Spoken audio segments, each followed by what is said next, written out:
అందరికీ వందనాలు. అందరూ బాగున్నారా? దేవునిలో ఆ ఆత్మీయ ఎదుగుదల ఎలా నేను పొందుకోవాలి అనేది స్పష్టమైన ప్రణాళికతో నేను ఉండకపోతే లోకంలో జారిపోతున్న చాలా విషయాలలో వ్యక్తులు ఎలా అయితే దేవునికి దూరంగా నడుస్తూ ఉన్నారో, దేవుని తెలుసుకుని ఎరిగిన మనం కూడా అలాగే లోకంలోకి జారిపోయేవారిగానే ఉంటాం.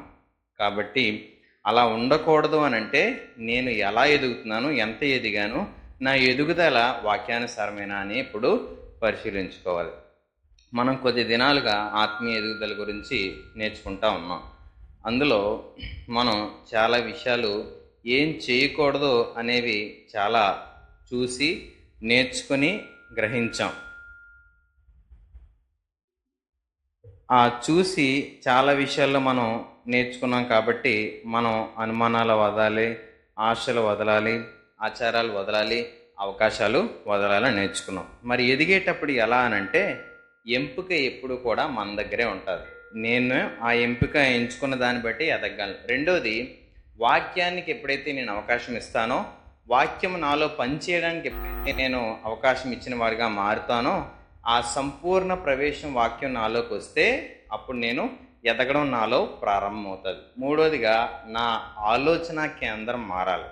నా ఆలోచన విధానము కేంద్రం ఎప్పుడైతే మారదో నేను చేసే పనులన్నీ కూడా నా ఆలోచనలను బట్టే కొనసాగుతాయి. కాబట్టి దేవుని మాటను అనుసరించిన ఆలోచన విధానాన్ని నేను అలవరుచుకోకపోతే నాలో మార్పు ఎప్పటికీ కూడా రాదు. నేను అదే జీవితాన్ని నిరంతరం కూడా కొనసాగిస్తూనే ఉంటుంటాను. ఈరోజు మరొక ఆలోచనను మనం నేర్చుకోవడానికి, ఎదగడానికి ప్రయత్నం చేద్దాం. లోకంలో మనం పరిశీలించేటప్పుడు ఆత్మీయ ఎదుగుదల గురించి మనం చూస్తే చాలామంది దేంతో పోలుస్తున్నారు అని అంటే భౌతికమైన పరిస్థితుల్ని ఆత్మీయ ఎదుగుదలగా చూస్తూ ఉన్నారు. మరి వాటి విషయంలో మనం దుఃఖపడాలా, అమాయకత్వం అనాలో మనకు తెలియదు, కానీ వారు అనుకుంటున్న పరిస్థితులు అలా ఉంటున్నాయి. ఏంటనంటే నిజానికి వాక్యం ద్వారా, వాక్యాన్ని బట్టి నేను ఆ కొలత చూసుకుంటే నేను ఎదిగానా లేదా అనేది తెలుస్తూ ఉంటుంది. కానీ నేటి సమాజం ఎలా చూస్తుంది అని అంటే, మీరు దేవుణ్ణి నమ్ముకున్న తర్వాత ఏం సంపాదించుకున్నారు అని అడిగారు అనుకోండి, ఏం చెప్పాలని ఇష్టపడతాం మనం? చెప్పండి. మీరు దేవుళ్ళు ఇంతకాలం ఉన్నారు కదా, ఏం సంపాదించుకున్నారంటే ఏం చెప్పడానికి ఇష్టపడతాం మనం మనల్ని అడిగినప్పుడు? ఏం పొందుకున్నారు అంటే ఏం చెప్పాలని అనుకుంటాం మనం. వచ్చింది కాదు, అసలు ఏం చెప్పాలనుకుంటాం?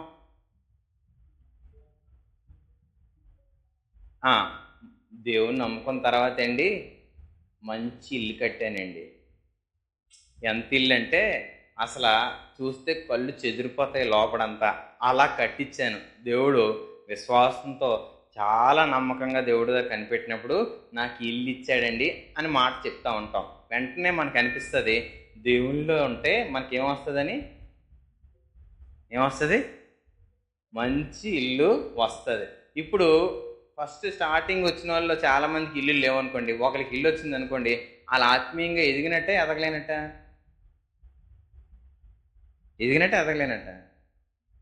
మన దృష్టిలో ఎదిగినట్టే. ఎందుకు? వాళ్ళకి మంచి ఇల్లు వచ్చింది కాబట్టి వాళ్ళు చాలా ఆత్మీయంగా ఎదుగుతున్నట్టున్నారు. దేవుడు అందుకే వాళ్ళని చాలా ఆశీర్వదిస్తున్నట్టున్నాడు అని చెప్పి మనం ఆలోచిస్తూ ఉంటాం భౌతికంగా. లేకపోతే పెళ్ళైన తర్వాత అసలు వాళ్ళ ఇంట్లో పెళ్ళిళ్ళు అయిన తర్వాత అందరికీ ఆడపిల్లలే పుడుతున్నారు.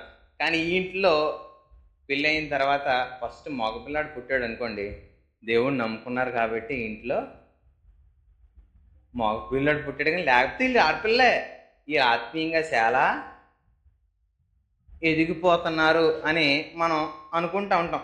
జనరల్గా మనం ఆలోచించేటప్పుడు మనకు కలిగే అభిప్రాయాలు, ఆలోచనలు ఎలా ఉంటాయనంటే, మనిషి ఎదుగుతున్నాడు అనడానికి మనం చెప్పే పరిస్థితులు ఎలా ఉంటాయనంటే, దేవుడిని నమ్ముకుంటే ఇలా జరుగుతాయి, దేవుడిని నమ్ముకుంటే ఇలా అవుతుంది, దేవుడిని నమ్ముకుంటే మనం ఇలా అభివృద్ధి చెందగలం, ఇలా ఎదగగలం అని. కానీ ఆత్మీయంగా నేను ఎలా ఎదగాలనే అనే కొలమానానికి భౌతికమైన పరిస్థితులకి మనం అన్వయించుకుంటూ నా ఎదుగుదల ఇదే అని చూపించుకుంటా ఉంటే నీ కొలమానం వేరుగా ఉంది. దేవుడు కొలిచే కొలత వేరే ఉంటుంది, మనం కొలుచుకునే కొలమానం వేరుగా ఉంటుంది. కాబట్టి ఈ లోకంలో చాలా పరిస్థితులు సంపాదించుకోవడమే ఆత్మీయ ఎదుగుదలగా ఈరోజు చాలా బోధలు వచ్చేసాయి. చాలా బోధకులు అలాంటివే బోధిస్తూ ఉన్నారు. మీరు దేవుని దగ్గరికి వస్తే ఇలా పొందుకుంటారు, ఇలా అభివృద్ధి పొందుతారు, మీరు విశ్వాసంతో ఇలా సంపాదించుకోవచ్చు, ఇలా మీరు అభివృద్ధి పొందొచ్చు. నిజానికి చాలా విషయాల్లో అవి పొందుకున్నామని చెప్పిన సాక్ష్యాలు కూడా మన ముందు ఉంటా ఉన్నాయి. అయితే మనం నిజానికి దాన్ని ఆత్మీయ ఎదుగుదల అంటామా అని అంటే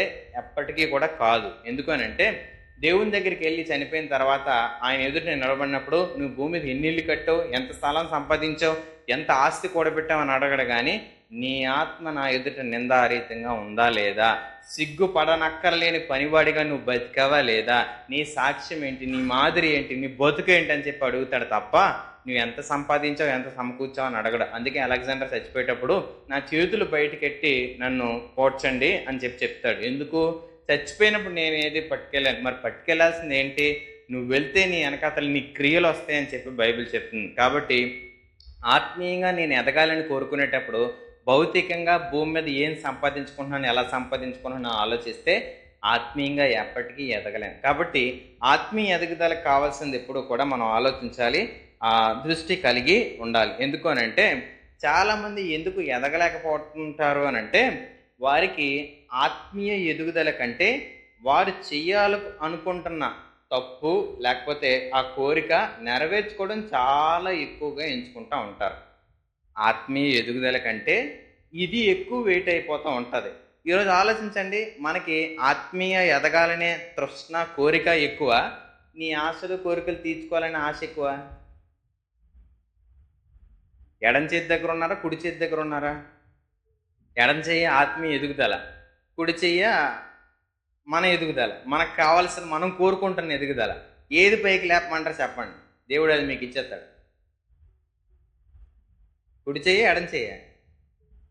కుడి చెయ్య. మరి కుడి చెయ్యి ఎడం చెయ్యి లేచిందంటే మరి ఇంకా మరి అంతే, మరి మనకి ఏది రాదు, ఇంకా అన్నీ పోతాయి. ఇప్పటికే మనం వికారంగా ఏం దేవుళ్ళే అన్నట్టుగా హృదయం ఉంటే ఆలోచించండి, మనం దేనికి ఎక్కువ విలువేస్తా ఉన్నాం. ఒక 2 సంఘటనలు మనం చూసి ఆలోచిద్దాం. ఏంటనంటే యెహోషువ 2వ అధ్యాయము 1వ వచనం చదువుదాం. రాహాబు అను ఒక వేశ్య ఇంట చేరి అక్కడ దిగగా ఆవిడికి ఒక ముద్ర పడుంది. ఆవిడ ఇది అని చెప్పి ఆవిడ గురించి ఒక ముద్ర పడుంది. జీవితపు ప్రారంభపు దశ చాలా మందికి ఒక చెడ్డ ముద్రగా ప్రారంభం అవ్వచ్చు, చెడ్డ ఆలోచనగా ప్రారంభం అవ్వచ్చు. అది తప్పుగా హేళనగా నువ్వెప్పుడూ హృదయంలోకి తీసుకోవద్దు. ఎందుకు అనంటే ఆరంభం చాలా వరకు ప్రాముఖ్యమే అయినప్పటికీ కూడా ముగింపు చాలా ప్రాముఖ్యం.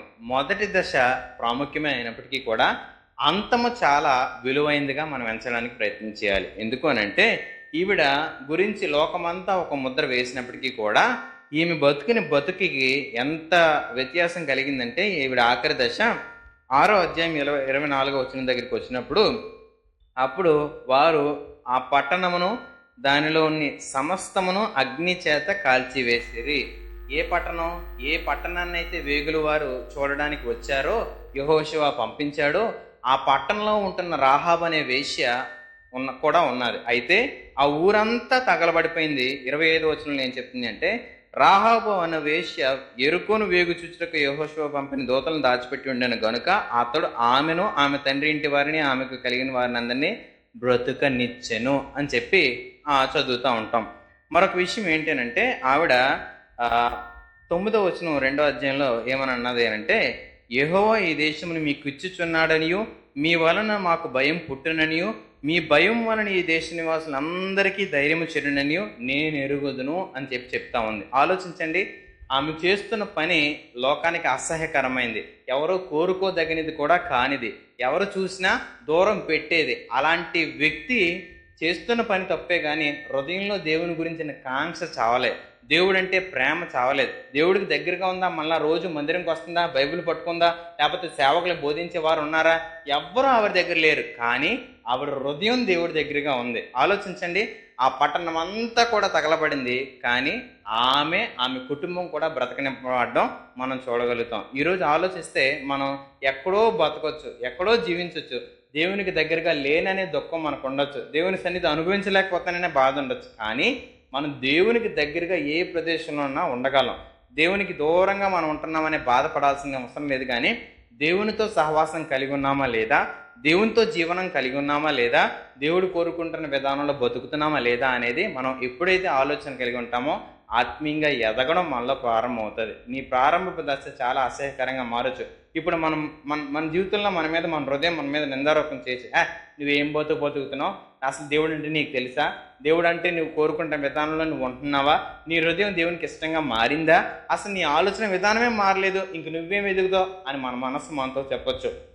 మన కుటుంబీకులు మనతో అనొచ్చు, మన తోటి వారు మనతో అనొచ్చు, చాలే చర్చికెళ్ళి విన్నాళ్ళు, ఏం సంపాదించో, ఏం మారో, ఏం ఎదిగావులే అని చాలామంది చాలా విషయాలు అనొచ్చు. పర్వాలేదు, కానీ ఎదగడానికి కాంక్ష నాలో చావకూడదు. లోకంలో తప్పు చేయడానికి నేను ఆత్మీయ ఎదుగుదల కంటే ఎక్కువగా ఎంచకూడదు. పాపానికి ఎక్కువగా అవకాశం ఇవ్వకూడదు. ఆత్మీయ ఎదుగుదలకి నేను ఎప్పుడైతే అవకాశం ఇవ్వడానికి ప్రారంభిస్తానో, తప్పుని దాటి ఎప్పుడైతే ఎదగడానికి ప్రారంభిస్తానో నా జీవితం ఇలా రాహాబులాగా మారుతుంది. లేకపోతే ఏమవుతుంది అని అంటే రెండో రాజులు 4వ అధ్యాయము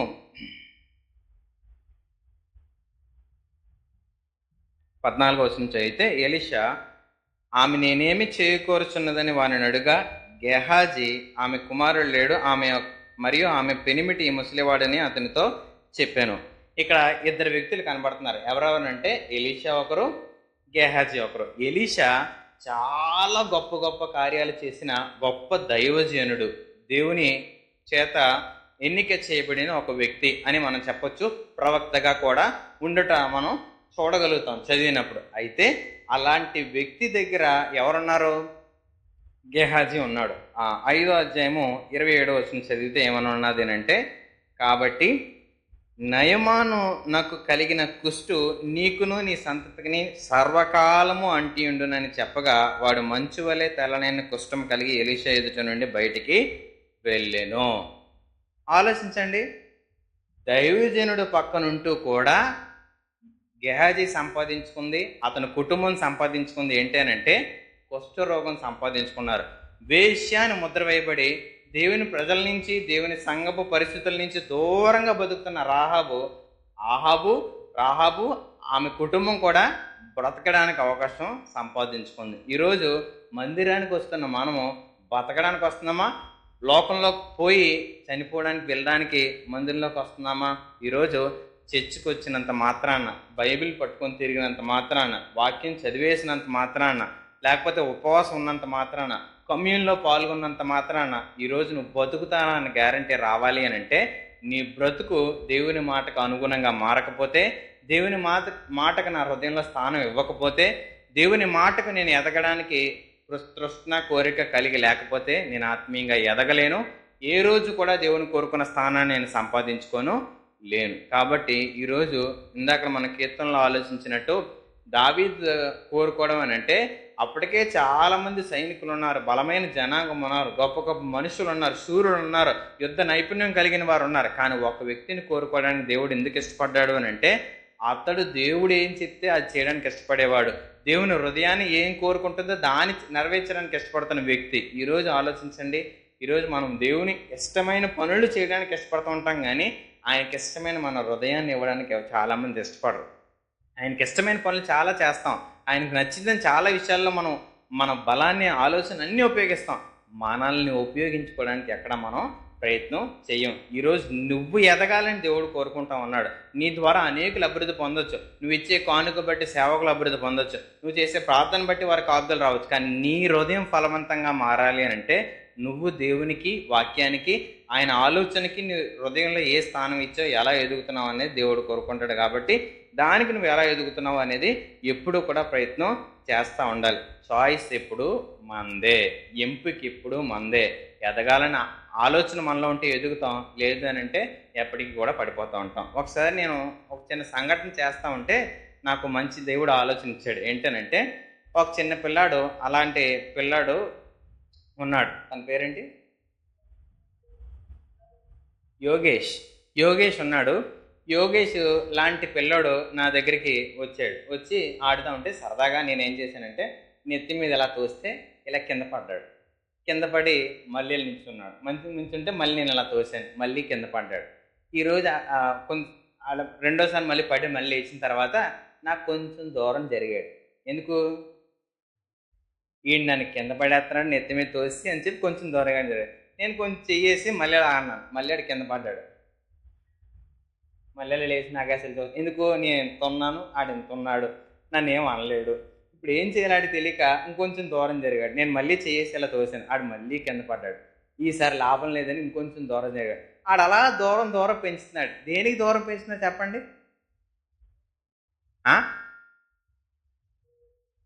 వీడి దగ్గర ఉంటే నేనేమవుతాను? కింద పడిపోతాను. నేను నిలవబడాలంటే ఎవరికి దూరంగా ఉండాలి? ఈ పడేసి వ్యక్తికి నేను దూరంగా ఉండాలి. వీడు నన్ను తోస్తున్నాడు, ఆడికి నేను అందుబాటులో ఉండకూడదు, ఆడికి నేను అవకాశం ఇవ్వకూడదు. ఆడి చేతికి నేను అవకాశం ఇస్తే నేను కింద పడతాను. ఆడికి నేను దూరంగా జరిగితే నేనేమవుతాను? నిలవబడగలుగుతాను. ఒకరోజు నేను ఆడంత స్థాయికి ఎదుగుతాను, అప్పుడు ఆడి సంగతి చూస్తాను అన్నట్టు దూరంగా వెళ్ళి చూస్తున్నాను. నా కాసి చూడరా నీ పని చెప్తాను, నేను నీ అంత అవుతాను అప్పుడు చెప్తాను అన్నట్టు ఆడ ఎక్స్ప్రెషన్ అనమాట. అంత దూరం నించాను. ఒకసారి ఆలోచించండి, చిన్న సంఘటన అయినా మనకు ఒక విషయాన్ని నేర్పిస్తూ ఉంది. ఏంటి? మనల్ని పడగొట్టేది ఏదైనా దానికి దూరంగా మనం వెళ్ళాలి. మనం త్రోసిపుచ్చేది ఏదైనా దానికి దూరంగా జరగాలి. మనల్ని ఎక్కడైనా కింద పడేసేది ఏదైనా సరే మనం వాటికి ఎప్పుడైతే దూరం పెడతామో ఆత్మీయంగా ఎదుగుతాం. శారీరకంగా మనం కొన్ని విషయాలు ఎదగడానికి ప్రయత్నం చేసే మనం ఆత్మీయంగా కూడా ఎదగడానికి కావాల్సిన ప్రతి పరిస్థితిని కూడా దేనికి దూరంగా జరగాలో ఆలోచించండి. రాహాబు తన దగ్గర ఉన్న ప్రతి విషయానికి దూరంగా చేసి దేవునికి దగ్గర నడిచింది.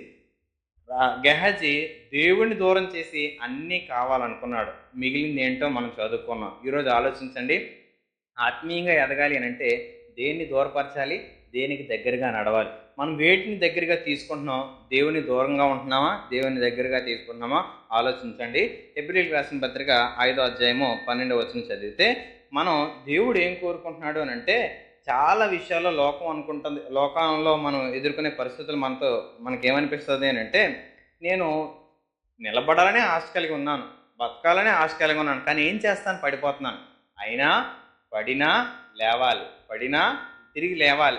ఎన్నిసార్లు పడినా దేవుణ్ణి మాత్రం విడిచిపెట్టకుండా కొనసాగే జీవితాన్ని ఎప్పుడైతే ఇష్టపడతానో ఆయన చెప్పిన మాట మన జీవితంలో నెరవేరుతుంది. ఏంటనంటే హెబ్రీయులకు రాసిన పత్రిక 5వ అధ్యాయము 12వ వచనం, కాలమును బట్టి చూస్తే మీరు బోధకులుగా ఉండవలసిన వారై ఉండగా దేవోక్తులలో మొదటి మూలపాఠములను ఒకడు మీకు మరలా బోధింపవలసి వచ్చును. కాలము సమయాన్ని చూస్తే ఈ పాటికి మనం ఎలా ఉండాలంట? బోధకుడిగా ఉండాలి అనంట. బోధకుడిగా యేసుప్రభు ఎప్పుడు మారారు అంటే తన జీవితం బోధగా మార్చుకుంటూ బోధకుడిగా మారాడు. ఈరోజు బోధకులుగా ఎలా మారడానికి ఇష్టపడతాం చెప్పండి? జీవితాన్ని బోధగా మార్చుకొని బోధకులుగా మారుతారా?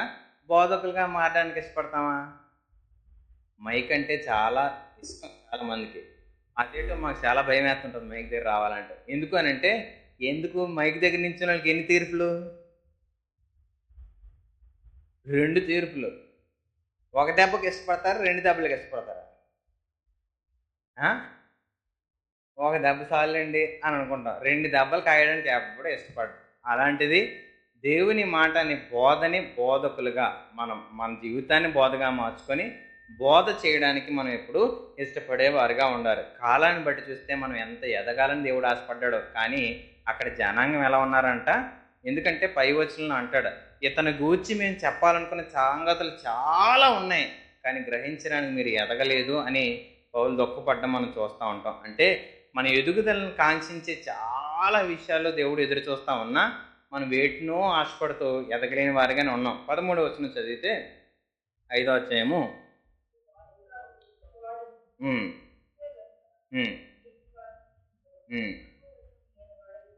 అనుభవము లేనివాడై ఉన్నాడు. పాలు తాగు ప్రతివాడు కూడా శిశువే. అయితే ఒకసారి ఆలోచిస్తే పిల్లలు చిన్నప్పుడు పాలు తాగేటప్పటి నుంచి కూడా వాళ్ళు ప్రతిదాన్ని కూడా ఎలా తెలుసుకోవడానికి ప్రయత్నం చేస్తారని అంటే నోట్లో పెట్టుకోవడానికి ప్రయత్నం చేస్తారు. చిన్నపిల్లల్ని ఎప్పుడైనా మీరు గమనిస్తూ ఉంటే ఏదైనా చేతికి దొరకగానే ఫస్ట్ ఏం చేస్తూ ఉంటారు? ఎలా నోట్లో పెట్టేస్తూ ఉంటారు. అది ఏదైనా వాళ్ళు అది తెలుసుకోవడానికి ఏంటి అది నాలిక టచ్ చేసి లెల్లల కొరికి తీగ ఉందంటే తినేస్తాడు, ఏదైనా గట్టిగా ఉందనుకోండి తీసి పక్కన నడిచేస్తాడు, మళ్ళీ ఇంకో దగ్గరికి వెళ్తాడు. అది ప్రతీది కూడా నాలిక తెలుసుకోవడానికి ప్రయత్నం చేస్తాడు. ఎదుగుతున్న కొద్దీ అది మారుతూ ఉంటుంది. ఆ తల్లిదండ్రులు బోధిస్తూ ఉంటారు, నాన్న ఇది ముట్టుకోకూడదు, ఇది చేయకూడదు. అలాగా కొంత ఎదిగిన తర్వాత కొంతకాలం అయిన తర్వాత ఇప్పుడు యోగేష్ ఉన్నాడు అనుకోండి, ఏం చెప్తుంది ఆ తల్లి, అమ్మమ్మ గారు నాన్నమ్మ గారు ఏం చెప్తారు, అరే నాన్న ఇలా అల్లరి చేయకూడదు, చర్చి కదా మనం సైలెంట్గా కూర్చోవాలి, దేవుని మాట వినాలి అని చెప్తా ఉంటుంది. ఇప్పుడు యోగేష్ చెప్పినట్టే మనం ఉమాశిష్ట గారికి చెప్తామా చెల్లి మీరు ఇలా చేయకూడదమ్మా, నువ్వు కామ్గా ఉండాలమ్మా అని చెప్తారా? బుద్ధి లేదా, ఎంత ఎదిగావు అని అంటారా? ఏదంటారు? ఫస్ట్దా రెండోదా? రెండోది ఎంత ఎదిగిన మనకి యోగేష్ చెప్పినట్టు చెప్పాలా, ఉమాశేశ్వర గారు చెప్పినట్టు చెప్పాలా? మీ పక్కన మీకు ఎలా చెప్పాలా? పక్క వాళ్ళకి చెప్పండి, నాకు చెప్తారు కానీ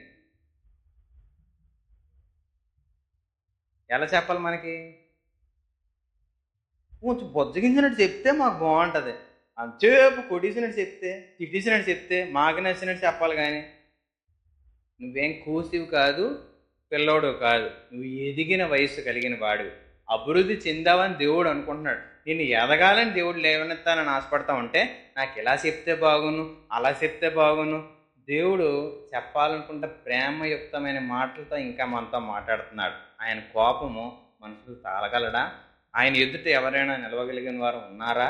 ఎవ్వరూ లేరు. కానీ ఆయన ప్రేమే ఈరోజు కొంచెం గద్దింపు మాటలతో మనతో మాట్లాడుతున్నా మనకు అది అసహ్యంగా, మనకు అది వ్యతిరేక భావాన్ని కలిగించేదిగా మనం ఎక్కడైనా తీసుకుంటే నష్టం మనకే కలుగుతుంది. కాబట్టి మనం ఎప్పుడు కూడా ఆ దేవుని యొక్క ఆ ఎదుగుదల విషయంలో చాలా జాగ్రత్తగా ఆలోచన కలిగి ఎదిగిన వారుగా మనం ప్రతిదీ గ్రహించడానికి ఇష్టపడడానికి మన చెవులు, మన హృదయం, ఆలోచన, మనస్సు అన్నీ తెరిచి ఆ ఎదగడానికి కావాల్సిన ప్రయాస మనం పడాలి. జనరల్గా శరీరం మనం ప్రయాస పడకపోయినప్పటికీ కూడా అది ఎదుగుతూ ఉంటుంది. ఒక రోజు కాకపోతే ఒకరోజు గోర్లు కత్తిరించేస్తాం, ఒక రోజు తర్వాత ఇంకో రోజుకి ఏమవుద్ది, చిన్నది వస్తుంది. మొన్నే కత్తిరించిన అప్పుడే పైకి వస్తుంది అని అనిపిస్తుందా? అనిపిస్తూ ఉంటుంది. ఇంకేదన్నా జుట్టు మగవాళ్ళు కత్తిరిస్తూ ఉంటారు, నిన్నే కట్ చేసిన అప్పుడే ఎదిగిస్తుంది, నిన్నే కట్ చేసిన మేసం, నిన్నే కట్ చేసిన గడ్డం అప్పుడే 2 నెలలు వస్తే ఇలా ఎదుగుతూ ఉంటుంది. శరీరానికి కొంచెం కష్టపడకపోయినా అది ఎదిగిపోతూ ఉంటుంది. కానీ ఆత్మీయత అలా కాదు. ప్రయాస పడాలి, కష్టపడాలి, నొప్పి పడాలి, ఆయాసం, ప్రయాస అన్నీ ఉంటాయి. అప్పుడు మాత్రమే మనలో ఎదుగుదల ప్రారంభం అవుతుంది. అది ఏదో సులువుగా ఆకాశం నుంచి ఒళ్ళో పడిపోద్దని, లేకపోతే ఇక్కడ బోధిస్తున్నప్పుడు కూర్చొని వినేసి నేను కూడా ఆత్మీయంగా ఎదిగిపోతున్నానని ఏ మాత్రం కూడా ప్రయత్నం అవ్వదు. ఏం చేయాలి? నీ దృష్టి దాని మీద ఉంచాలి. నువ్వు దాని మీద ఎదగడానికి కావాల్సిన ప్రయత్నాన్ని నువ్వు చేయాలి, కష్టపడాలి, ప్రయాస పడాలి, నొప్పి తీసుకోవాలి. అప్పుడు మాత్రమే మన జీవితంలో ఎదుగుదల ప్రారంభం అవుతుంది. ఒకసారి ఆలోచిద్దాం. మన కొలమానం చాలా విషయాల్లో, లోక సంబంధమైన భౌతికమైన విషయాల్లో చూస్తున్న మనము దేవుడు కోరుకుంటున్న కొలమానానికి మనం చూస్తే మొదట్లో ఎలా ఉంటుంది అంటే, మొదటి విషయం మనం గమనిస్తే ఎప్పుడూ కూడా అన్నీ బాగున్నప్పుడు మనం ఆత్మీయ ఎదుగుదల అసలు కనపడదు. అంటే ఏంటనంటే, పరిస్థితులన్నీ బాగానే ఉన్నాయనుకోండి, ఇంట్లో వాళ్ళందరూ సమాధానంగా ఉన్నారనుకోండి, మనం అందరికి ఎలా కనపడతామంటే వీళ్ళు చాలా ఆత్మీయంగా ఎదుగుతున్నారా, బలమైన వాళ్ళేరా అని అనిపిస్తుంది. ఒక వ్యతిరేకత వచ్చింది అనుకోండి, అప్పుడు అసలైన రంగు బయటపడుతుంది. అవునా కాదా? వ్యతిరేకత వస్తే కొత్తగా పెళ్ళైన వాళ్ళు చూడండి ఎంత అన్యోన్యంగా, ఎంత ఆనందంగా ఉంటారు అని అంటే, అస్సలు వాళ్ళు మాట్లాడే మాటలు ఎవరికి వినపడవు. అంత సైలెంట్గా మాట్లాడుకుంటూ ఉంటారు, అంత ప్రేమగా మాట్లాడుకుంటారు, ఏదో తెలియని మాటలు అలా మాట్లాడేసుకుంటుంటారు. ఒక్క సంవత్సరం అవనే వాళ్ళు మాట్లాడుకునేది సీక్రెట్గా మాట్లాడినా పక్కింటి గోడలను చినబడిపోతూ ఉంటాయి. ముందంతా కూడా ప్రేమ ఒలగబోసేస్తారు. తర్వాత వాళ్ళ మచ్చలన్నీ కనపడుతూ ఉంటాయి, వాళ్ళ తప్పులన్నీ కనపడుతూ ఉంటాయి, వాళ్ళ పొరపాట్లన్నీ కనపడుతూ ఉంటాయి. వాళ్ళు ఏంటో మనకు అర్థమైపోదు. అప్పుడు మనం ఏం చేస్తాం? లెక్కేస్తాం. ఆవలిస్తే ఏం చేస్తారంట మనుషులు, మనకు అవసరంలే, ఆత్మీయులు కదా, ఊరికే లెక్కేటేస్తాం. వీళ్ళు ఎలా అంటారు, వీళ్ళు ఎలా అంటారు, మన లెక్కలు వేరే ఉంటాయి. ఆలోచించి మనుషుల గురించి ఆలోచించినప్పుడు అన్నీ ప్రేమగా ఉండేటప్పుడు ఏది నీలో ఆత్మీయత కనపడదు. నీ కొలమానం అది కానే కాదు అసలు. వ్యతిరేకత వచ్చినప్పుడు నువ్వు ఆత్మీయంగా ఎదిగావా లేదా, నీ పరిపక్వత ఎలా ఉంది, నువ్వు ఎలా ఉన్నావు, ఏ స్థాయిలో ఉన్నావు, వాక్యానికి ఎలా లోబడుతున్నావు, ఎంత లోబడ్డావు అనేది అక్కడ తెలిసిపోద్ది. కాబట్టి వ్యతిరేకతలు వచ్చినప్పుడు ఎందుకు ఇలా వస్తున్నాయని ఆలోచించొద్దు. వ్యతిరేకత వచ్చినప్పుడు నేను ఎలా స్పందించాలో ఆలోచించండి, నేను ఎలా రెస్పాండ్ అవ్వాలో ఆలోచించండి. అది నన్ను ఆత్మీయంగా ఎదుగుతున్న వ్యక్తిగా లోకానికి, మన కుటుంబానికి, మనకి దేవుని ఎదుట కనపరచడానికి ఎంతగానో సహాయం పొందుతూ ఉంటుంది. రెండవది ఏంటనంటే, జనరల్గా ఆత్మీయత నీలో సహజత్వాన్ని చూపించాలి తప్ప వేషధారాన్ని చూపించుకోకూడదు. ఆత్మీయత నీలో సహజత్వంగా కలగాలి తప్ప వేషధారణగా కలగకూడదు. ఎందుకు సహజత్వం వేషధారణ అని అన్నానంటే, జనరల్గా చర్చిలో మనం ఎలా ఉంటాం చెప్పండి. మీ పక్కోని చూడండి ఒకసారి, వాళ్ళ మొక్కాన్ని చూడాలి. వాళ్ళ మొక్కాన్ని చూడండి తేటగా. మీ పక్కోని చూసారా? రెండు పక్కల ఎలా కనబడుతుంది? ఎంత ఆత్మీయులో, మా వదిన గారు ఎంత ఆత్మీయులో, మా అన్నయ్య గారు ఎంత ఆత్మీయులో అన్నట్టుగా మనం చాలా ప్రేమగానే మనం చూస్తూ ఉంటాం. ఒకసారి ఇంట్లో ఏదన్నా తేడా జరిగి ఒక గిన్నె నీళ్ళలో పంపిస్తుంది అనుకోండి, భార్య ఎలా చూస్తుంది? ఇంత వయసు వచ్చింది వీడికి, ఏ చూడాలో ఏడు చేయాలో, లోపల ఇన్నర్ ఫీలింగ్, ఇన్నర్ మాటలు, బయటకు అలా అనర్లేండి. అనుకోరా?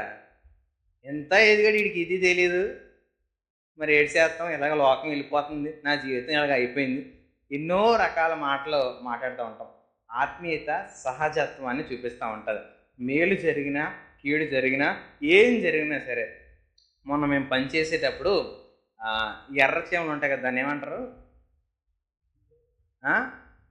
పులులు అంటారు కదా, బాగా మామిడి చెట్లు వాటికి పడతా ఉంటాయి. ఒక చీమ చిన్న డ్రమ్ములో పడింది, అది ఈత్తా ఉంది. మేము పనిచేస్తుంటే మా దగ్గర నానిబాబు ఉంటాడు, నానిబాబు చూసి చీమకు సహాయం చేద్దామని చెప్పి ఆ చీమని ఇలా పట్టుకున్నాడు ఆ నీటిలోని. ఆ పులి చాలా గట్టిగా కరిసిందండి. ఎంత గట్టిగా కరిసిందంటే, జనరల్గా చీమ కొడితే మనం ఏం చేస్తాం? దులిపేసి కొడతాం. ఆడు ఎంత జాగ్రత్త తీశారంటే ఇలా తీసి ఇలా పక్కన పెడుతున్నాడు. ఏరా అంటే, పాపం చీమ ఏం చేస్తాం, ఏదో అనుకుని నన్ను కుట్టింది అంటున్నాడు. చీమ అంత గట్టిగా కొడితే ఉస్సు అంటున్నాడు. రెండోది పాపం చీమ ఏం చేస్తుంది అంటున్నాడు. ఒకసారి ఆలోచించి నాకేమనిపించిందంటే, చీమ కుట్టడం దాని స్వభావం, వీడి స్వభావం ఏంటి? ప్రేమించడం ఆడి స్వభావం. ఈరోజు ఆలోచించండి, నీ స్వభావం ప్రేమించడమే అయితే, నీ స్వభావం మంచిదే అయితే, ఎదుటోడు నీకు చెడ్డ చేసిన నువ్వు ఎలా ఉంటావు? నీ స్వభావం ఎదుటోడు నీకు హాని చేసిన నీ స్వభావం ఎలా ఉంటుంది? అది కొడతాదని తెలిసే తెలీదా? కొడతాదని తెలిసి కూడా దానికి సహాయం చేయడానికి ఇష్టపడ్డాడు. కొంతమంది వాళ్ళు మనకు నష్టం చేస్తారని తెలుసు, కానీ దేవుని ప్రేమను బట్టి మనం ఏం చేయడానికి ఇష్టపడతాం? మంచి చేయడానికి ఇష్టపడతాం, మేలు చేయడానికి ఇష్టపడతాం. అయినా వాళ్ళు చెడు చేశారనుకోండి, అప్పుడు మన అసలు రంగు ఏమవ్వాలి? అసలు రంగు ఏమవ్వాలి? బయటపడాలి వద్దా? ఆ అసలు రంగు ఏంటి? ఆత్మీయత, శరీరమా? భౌతికమైన పరిస్థితి కనబడుతుంది, ఆత్మీయత కనబడుతుందా? అప్పుడు అసలైన రంగు కనబడిపోద్ది. ఆ రంగు సహజత్వంగా ఉండాలి. ఆత్మీయత వేషధారంగా ఎప్పుడు కూడా కాకూడదు. ఆఖరిగా ఏంటనంటే, నీ గురించి ఎంత చెడ్డగా మాట్లాడినా నీ స్పందించే స్పందన ఎలా ఉండాలి అని అంటే, ఆత్మీయ ఎదుగుదలను చూపించాలి. మాకు తెలిసిన ఒక అక్క ఉన్నారు, హాస్పిటల్లో పనిచేస్తారు. అయితే ఆవిడ చాలా స్ట్రిక్ట్గా ఉంటారు, ఎక్కడ రాజీ పడరు, ఎక్కడ రికమెండేషన్ ఏమి చేయరు. అయితే ఆవిడ గురించి ఇలా మన ఇంటి దగ్గర ఉన్న వాళ్ళు ఒక ఆవిడ చెడ్డగా బాగా చెప్పేసింది. ఇద్దరు ఉంటారే, ఒకటి మాత్రం చాలా టెక్ ఎక్కువ, ఇంకొకటి మాత్రం చాలా మంచిది అని చెప్పింది. చెప్తే ఈవిడ ఒకసారి హాస్పిటల్కి వెళ్ళాల్సి వచ్చింది. వెళ్ళిన తర్వాత ఆవిడ వచ్చి ప్రేమగా అన్నీ చేస్తూ ఉంటే, ఈవిడికి ఏమర్థమైందంటే, ఈ ప్రేమగా చేస్తున్న ఆవిడే మంచిది, ఆ టెక్కిది రాలేదు అనుకుని మొత్తం కక్కేసింది. ఏమని కక్కిందంటే, మీ హాస్పిటల్లో ఒకటి ఉంటుంది కదా, చాలా టెక్కిది గీరది, అది ఉంటుందంట, ఏది రాలేదా అని అడిగింది. ఆ టెక్కిది ఆవిడే ఈవిడికి చేస్తుంది సేవ. దెబ్బ తగిలినప్పుడు సేవ చేస్తుంటే అంతా సేవ అయిపోయిన తర్వాత రాలేనట్టుందండి అని చెప్పి ఆవిడ అన్నది. వచ్చిన తర్వాత మొన్న వెళ్ళానే కడిగేద్దామని, కానీ దెబ్బ తగిలింది కదా, ఆవిడ మంచి సేవ చేసింది, ఆవిడ రాలేనంటే ఎవరనంటే ఇదిగో ఈవిడే అని చెప్పి ఆవిడ పక్క నుంచి వెళ్తా ఉంటే ఆవిడ చూపించింది. ఈవిడ నోరంటే మాట పడిపోయింది, ఆవిడ కాముగా వెళ్ళిపోతుంది. మా అక్క నేనేమో ఇలా చేయి చూపిస్తున్నారు కదా ఏంటక్క అని అడిగితే, మనం ఇలా నీతిగా బతుకుతాం కదా అందుకే ఇలా అంటున్నారా అని చెప్పి అన్నారు. ఈవిడికి మాట్లాడాలని మాట రావట్లేదు, చెప్పిన ఆవిడ గురించి చెడుగు ఆవిడ మాట్లాడలేదు, ఎవరితే అన్నది అని అనలేదు. ఏట్రా బాబు అని గందరగోళంలో ఆలోచించేటప్పుడు ఈవిడ క్షమాపణ చెప్పడానికి వెళ్ళిందంట. వెళ్ళి, మీరు అనుకోలేదండి, దయచేసి చేతులు కాదు కాళ్ళు అనుకోండి అని ఆవిడ వచ్చి అడుగుతూ ఉంటే, అక్క అన్నది ఏంటి అని అంటే, నేను మీరు అనిన మాటలకి గాయపరచబడి ఉంటే ఆ రోజే మిమ్మల్ని అడిగేది, నాలో ఏ గాయం లేదు, మీరు మాట్లాడిన మాటల్లో నిజం ఉంటే నేను సరి చేసుకుందును, అబద్ధం ఉన్నది కాబట్టే నేను నిశ్చింతగా ధైర్యంగా ఉన్నాను. నా జీవితం ఇది, నా బతుకు ఇది. దేవుని మాట వినిన తర్వాత నేను ఎన్ని నిందలు నా మీద పడినా నా స్వభావాన్ని దేవునికి ఇష్టమైందిగానే ఉంచుకుంటాను తప్ప చెడ్డగా ఏ రోజు కూడా మార్చుకోవడానికి నేను ఇష్టపడలేదండి, అందుకు మీరేమన్నా పర్వాలేదని చెప్పి ఆవిడతో చెప్పింది. ఒకసారి ఆలోచించండి, ఆత్మీయంగా నువ్వు ఎదుగుతున్నావు అని చెప్తున్న మనము, మన మీద ఒకరు ఒక తెలియకో తెలుసో ఒక చెడ్డ నింద చెడ్డ మాట మన మీద వేసి రకరకాలుగా లోకమంతా వార్త గాలిలో ఎక్కువగా సంచరిస్తుంది అన్నట్టు మన గురించి అలా వార్త వెళ్ళిపోయేటప్పుడు వారి గురించి మనం చెడ్డగా మాట్లాడకుండా ఉండగలమా? ఎవరైతే మన గురించి చెడ్డగా చెప్పారో వాళ్ళ గురించి చెడ్డగా మాట్లాడకుండా మన నోరుని అదుపు చేసుకోగలమా? ఏం చెప్తాం? నేనేటో నాకు తెలిసే, అదేంటో నాకు తెలిసి, దాని గురించి చెప్తుందా అని చెప్పి దాని గురించి ఇంకో 2-3 ఎక్స్ట్రాలు వాడడానికి ఇష్టపడతా ఉంటాం. ఆత్మీయంగా నువ్వు ఎదుగుతున్నావు అని అంటే, నేను ఎదుగుతున్నాను అని అంటే, నా మీద ఎదుటివాడు ఎంత చెడ్డగా మాట్లాడినా నా నోరు ఒక్కరోజు కూడా వారి గురించి చెడ్డగా మాట్లాడడానికి అవకాశం ఇవ్వలేనిది నేను ఆత్మీయంగా ఎదుగుతున్నాను అనడానికి ఒక రుజువు. కాబట్టి ఈరోజు నా ఆత్మీయ ఎదుగుదల కొలమానం లోకంలో నేను సంపాదించుకున్న దాన్ని బట్టి కాదు, కానీ నా హృదయం ఎంత పరివర్తన చెందింది. అపవాది లేకపోతే తప్పు ఒక పాపము నా ముందు నిలవబడి ప్రేరేపించినప్పుడు నేను దానికి స్పందించే స్పందనను బట్టి నాలో ఉన్న ఆత్మీయ ఎదుగుదల కొలమానం చేయబడుతుందని ఈరోజు దేవుని మాటలు మనతో హెచ్చరిస్తున్నాయి. కాబట్టి దానిని బట్టి మన జీవితాన్ని సరిచేసుకొని నా కొలమానం వాక్యానుసారంగా అయితే నా ఆత్మ దేవుని ఎదుట నిందారహితంగా మార్చబడుతుంది. నా ఆత్మ అన్ని విషయాలలో సంపూర్ణంగా పరిపూర్ణంగా ఎదగడానికి దేవుని వాక్యాన్ని బట్టి అవకాశం తీసుకుంటాను. అట్టి రీతిగా దేవుడు మనందరినీ బలపరచాలని ప్రార్థన చేసుకున్నాం.